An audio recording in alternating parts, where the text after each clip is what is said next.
Assalamualaikum warahmatullahi wabarakatuh. Waalaikumsalam. Waalaikumsalam warahmatullahi wabarakatuh.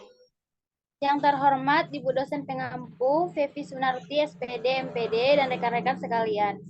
Puji syukur marilah kita panjatkan kehadiran Allah Subhanahu wa Ta'ala yang telah memberikan rahmat dan karunia-Nya sehingga kita dapat berkumpul di Cukiting pada kesempatan kali ini. Dan selawat beserta salam tidak lupa pula kita hadiahkan kepada Nabi kita Muhammad Shallallahu Alaihi Wasallam yang berlapaskan Allahumma sholli ala Sayyidina Muhammad wa ala ali Sayyidina Muhammad. Baiklah, di sini saya Febrianti sebagai moderator dan bersama rekan-rekan saya dia Febriani, Hiro, dan Hafizah Tulaini. Di sini kami akan mempresentasikan hasil kelompok kami, yaitu tentang atribusi sosial. Baiklah, penjelasan yang pertama akan dijelaskan oleh Hafizah Tulaini. Kepada Hafizah dipersilahkan. Baik, terima kasih moderator. Yang pertama itu kita masuk kepada pengertian atribusi sosial. Atribusi sosial merupakan proses menyimpulkan penyebab peristiwa atau perilaku. Dalam kehidupan nyata, atribusi merupakan sesuatu yang kita semua lakukan setiap hari. Biasanya tanpa kesadaran akan proses dan bias yang mendasari mengarah pada kesimpulan kita. Selanjutnya yaitu pengertian atribusi menurut para ahli. Yang pertama yaitu menurut Baron. Atribusi sosial merupakan upaya kita untuk memahami penyebab di balik perilaku orang lain, dan dalam beberapa kasus juga penyebab di balik perilaku sendiri. Yang kedua, menurut Dayakisni, atribusi sosial merupakan proses yang dilakukan untuk mencari sebuah jawaban atau pertanyaan mengapa atau apa sebabnya atas perilaku orang lain ataupun diri sendiri. Yang ketiga, menurut Sarwono, atribusi sosial ialah analisis kausal, yaitu penafsiran terhadap sebab-sebab dari mengapa sebuah fenomena menampilkan gejala-gejala tertentu. Selanjutnya itu jenis-jenis atribusi sosial. Yang pertama, internal dan eksternal. Teori atribusi mengusulkan bahwa atribusi yang diciptakan individu mengenai peristiwa dan perilaku bisa dibedakan menjadi internal dan eksternal. Yang pertama itu atribusi internal. Individu menarik kesimpulan bahwa penyebab perilaku atau peristiwa seseorang adalah faktor pribadi seperti sifat, kemampuan, ataupun perasaan. Yang kedua, atribusi eksternal. Individu menarik kesimpulan bahwa penyebab perilaku atau peristiwa seseorang adalah faktor situasi. Yang bagian kedua yaitu atribusi sosial stabil dan tidak stabil. Pada saat seseorang menciptakan atribusi tidak stabil, maka mereka akan membuat kesimpulan bahwa penyebab perilaku atau kejadian peristiwa adalah faktor yang tidak stabil dan hanya sementara. Yang kedua, pada atribusi stabil, maka mereka akan membuat kesimpulan bahwa penyebab perilaku atau kejadian peristiwa adalah faktor yang stabil dan tak berubah. Kembali ke moderator. Baiklah, terima kasih kepada Hafizah. Penjelasan selanjutnya akan dijelaskan oleh Nasiroh. Kepada Nasiroh dipersilahkan. Baiklah, saya akan menjelaskan mengenai waktu terjadinya atribusi sosial. Atribusi sosial tidak dilakukan setiap saat.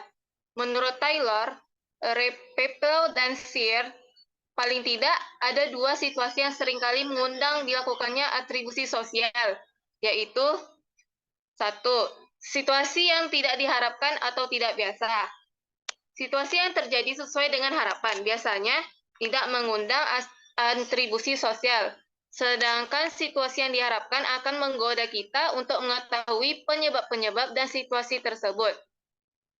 Seorang teman yang dikenal penyabar, tapi tiba-tiba menunjukkan perilaku agresif, akan memaksa melakukan atribusi mengenai perilaku agresifnya tersebut. Yang kedua yaitu situasi negatif, menyakitkan, dan tidak menyenangkan. Seorang mahasiswa yang optimis akan mendapatkan nilai A karena merasa mengerjakan semua soal yang diujikan akan melakukan atribusi sosial. Jika ternyata ia mendapatkan nilai C atau D, ia akan mencari-cari jawaban dari peristiwa yang tidak sesuai harapan tersebut. Selanjutnya itu faktor penyebab atribusi sosial. Yang pertama itu kekhususan. Kekhususan artinya seseorang akan mempersepsikan perilaku individu lain secara berbeda-beda dalam situasi yang berlainan. Apabila perilaku seseorang dianggap suatu hal yang tidak biasa, maka individu lain yang bertindak sebagai pengamat akan memberikan atribusi eksternal terhadap perilaku tersebut. Sebaliknya, jika hal itu dianggap hal yang biasa, maka akan dianggap sebagai atribusi internal. Yang kedua itu konsensus. Konsensus artinya jika semua orang mempunyai kesamaan pandangan dalam merespon perilaku seseorang jika dalam situasi yang sama.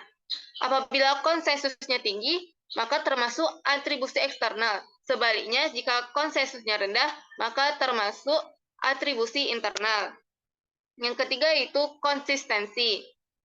Konsistensi yaitu jika seseorang menilai perilaku orang lain dengan respon sama dari waktu ke waktu.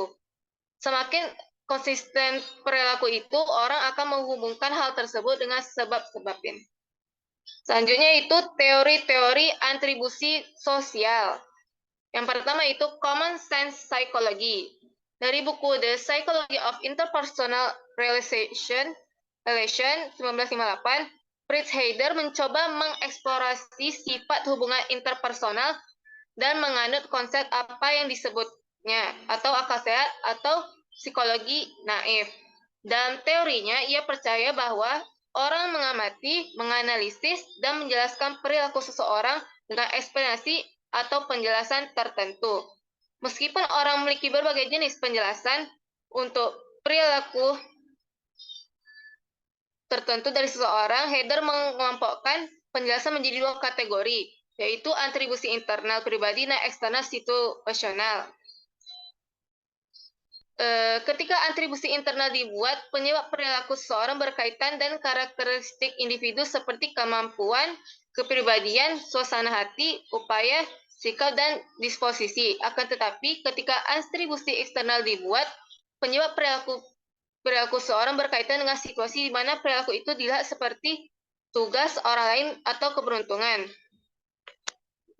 Bahwa individu yang menghasilkan perilaku melakukannya karena lingkungan sekitar. Kedua tipe ini menghasilkan persepsi yang sangat berbeda tentang individu yang terlibat dalam suatu perilaku. Selanjutnya yaitu inferensi koresponden Jones dan Davis. Jones dan Davis berpikir bahwa orang yang menaruh perhatian khusus pada perilaku yang disengaja sebagai lawan perilaku yang tidak sengaja atau tidak terpikirkan. Teori Jones dan Davis membantu kita memahami proses membuat atribusi internal. Mereka mengatakan bahwa kita cenderung melakukan hal itu ketika kita melihat korespondensi antara motif dan perilaku. Misalnya ketika kita melihat korespondensi antara seseorang yang bersikap ramah dan menjadi orang yang ramah. Atribusi disposisional atau internal memberi kita informasi sehingga kita dapat membuat prediksi tentang perilaku seseorang di masa mendatang. Teori inferensi koresponden menggambarkan kondisi di mana kita membuat atribut disposisi yang perilaku kita dianggap disengaja. Davis menggunakan istilah inferensi koresponden untuk merujuk pada suatu peristiwa ketika seorang pengamat menyimpulkan bahwa perilaku seseorang cocok atau sesuai dengan kepribadian mereka. Istilah alternatif untuk atribusi disposisi. Jadi apa yang membuat kita membuat inferensi korespondensi? Jones dan Davis mengatakan kita menggunakan 5 sumber informasi. Sekian dari saya kembalikan kepada moderator.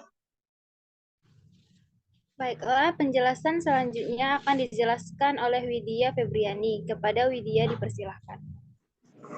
Terima kasih pada moderator. Baiklah, saya akan menjelaskan materi tentang Jones dan Davis mengatakan menggunakan 5 sumber informasi. Pertama, pilihan.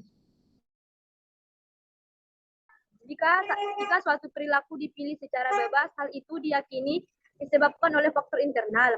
Yang kedua, perilaku disengaja. Perilaku yang disengaja cenderung dikaitkan dengan kepribadian orang tersebut.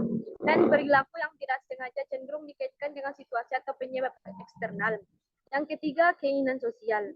Maksudnya perilaku yang hasrat bersosialisasi atau tidak bersosialisasi atau tidak sesuai menurut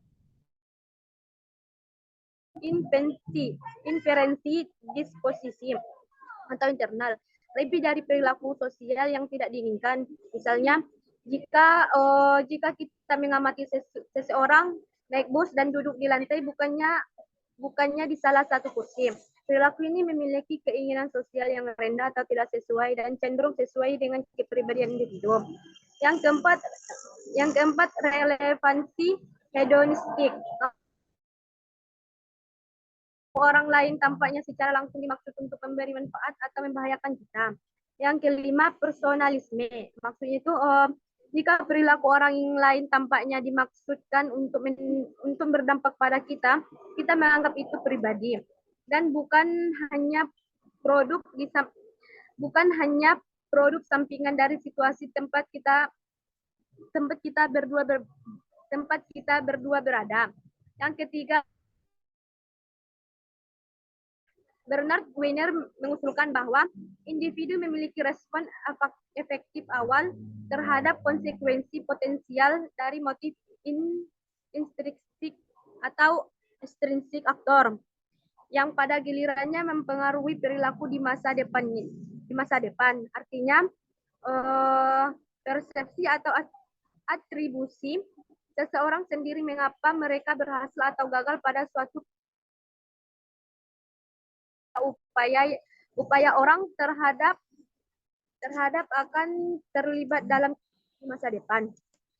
Ketika atribusi menyebabkan pengaruh positif dan ekspektasi tinggi akan kesuksesan di masa depan, atribusi seperti itu harus menghasilkan kemauan yang lebih besar untuk melakukan tugas-tugas pencapaian serupa di masa depan daripada atribusi yang menghasilkan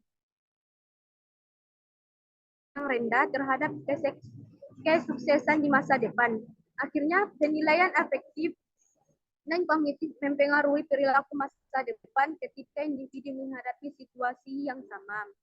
Atribusi pencapaian Weiner memiliki 3 kategori. Yang pertama, teori stabilitas, stabil dan tidak stabilitas. Yang kedua, internal dan eksternal. Yang ketiga, model kovariasi. Maksud kooperasi 1967 adalah teori atribusi yang paling terkenal. Dia mengembangkan model logis untuk menilai apakah tindakan tertentu harus dikaitkan dengan beberapa karakteristik orang tersebut atau lingkungan atau situasi. Istilah kovarisasi berarti bahwa seseorang memiliki informasi dari banyak pengamatan pada waktu dan situasi yang berbeda. Efek yang diamati dan penyebabnya. Menurut Kelly, terdapat 3 hal yang harus diperhatikan untuk menentukan apakah perilaku beratribusi disposisional atau internal atau situasi eksternal, yaitu 1, konsensus. Artinya suatu perilaku yang cenderung dilakukan oleh semakin banyak orang yang melakukan, semakin tinggal konsensus. Sebaliknya, semakin sedikit yang melakukan, semakin rendah konsensus. Sekian materi dari saya kembalikan kepada moderator. Terima kasih kepada Widya Febriani yang telah menjelaskan. Baiklah, penjelasan selanjutnya akan dijelaskan oleh saya sendiri, yaitu konsistensi. Artinya pelaku yang bersangkutan cenderung berperilaku yang sama dalam situasi yang sama. Konsistensi tinggi jika pelaku melakukan perilaku yang sama, sebaliknya konsistensi rendah jika pelaku tidak melakukan perilaku yang sama dalam situasi sama tersebut. Yang C, distingsi atau kekhususan, artinya pelaku yang bersangkutan cenderung berperilaku sama dalam situasi yang berbeda-beda. Distingsi tinggi jika ya, distingsi rendah jika tidak. Berikut contoh untuk membantu memahami teori atribusi yang berkaitan dengan ketiga hal di atas. Contohnya, subjeknya adalah Tom, perilakunya adalah tertawa. Tom menertawakan seorang komedian. Konsensus jika semua orang di antara hadirin tertawa, konsensusnya tinggi, tapi jika saja Tom saja tertawa, konsensusnya rendah. Kekasan, jika Tom hanya menertawakan komedian ini, kekasannya tinggi, tapi jika Tom menertawakan segalanya, maka kekasannya rendah. Konsistensi, jika Tom selalu menertawakan komedian ini, konsistensinya tinggi. Jika Tom jarang menertawakan komedian ini, maka konsistensinya rendah. Sekarang, jika semua orang menertawakan komedian tersebut, jika mereka tidak menertawakan komedian yang lainnya, tapi komedian itulah selalu menimbulkan tawa, maka kita akan membuat atribusi eksternal, yaitu kita menganggap bahwa Tom tertawa karena komedian itu sangat lucu. Di sisi lain, jika Tom adalah satu-satunya orang yang menertawakan komedian ini, jika Tom menertawakan semua komedian dan jika Tom selalu menertawakan komedian, maka kita akan membuat atribusi internal, yaitu kita menganggap bahwa Tom tertawa karena dia adalah tipe orang yang banyak tertawa. Kontribusi menyebabkan pengaruh positif dan ekspektasi tinggi akan kesuksesan di masa depan. Atribusi seperti itu harus menghasilkan kemauan yang lebih besar untuk melakukan tugas-tugas pencapaian serupa di masa depan daripada atribusi yang menghasilkan pengaruh negatif dan harapan rendah terhadap kesuksesan di masa depan.